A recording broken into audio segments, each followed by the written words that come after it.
Isang magandang araw po sa inyo at narito po ang ating verse sa 1 Kings chapter 19 verse 12. And after the earthquake a fire, but the Lord was not in the fire, and after the fire a still small voice. Si Elijah po ay nagtago sa kuweba at lumindol, no? Katakot yan yung mga lindol, may sunog, no? Imagine niyo, no?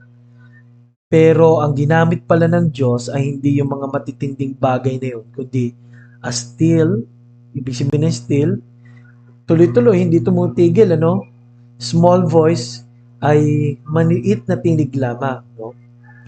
There are times we feel very discouraged and very, tahimik ang paligid pero ang ating pong puso ay hindi tahimik at ang ating isip sa pag-iisip. At walang taong di nagka-problema. Ano po? We feel alone like Elijah kasi noon ay napatay na po. Sa palagay niya, napatay na lahat na ni Jezebel, lahat ng mga lingkod din ng Diyos, no?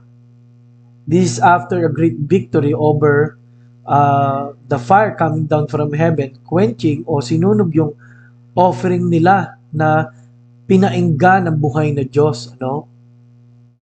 Napatunayan dito na ang Diyos ni Elijah ay buhay. Kaya lang, pinagpapatay, no, hinuhuli, mabigat po at siguro itinanggi rin ng mga kamag-anak ni Elijah. Si Elijah kaya siya nagtatago or naaramdam na siya ng pagod, ano po, dahil ibinigay niya na ang lahat.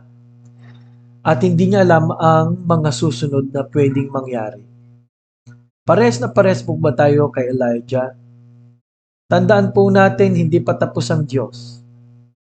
Dahil sa gitna ng lahat ng ito, ay merong sinabi ang Diyos to comfort him at what God wants him to do. Kaya po mga kapatid, paminsan hindi po sa dagundong ng mga bagay at pangyayari ang pagkilos ng Diyos.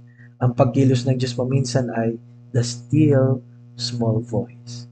Nawa po ang puso niyo po ay laging kinikilos ng Panginoon. Panginoon, lagi niyo pong kakausapin ng still small voice ang bawat isa. Maraming salamat po sa pangalan ni Jesus. Amen.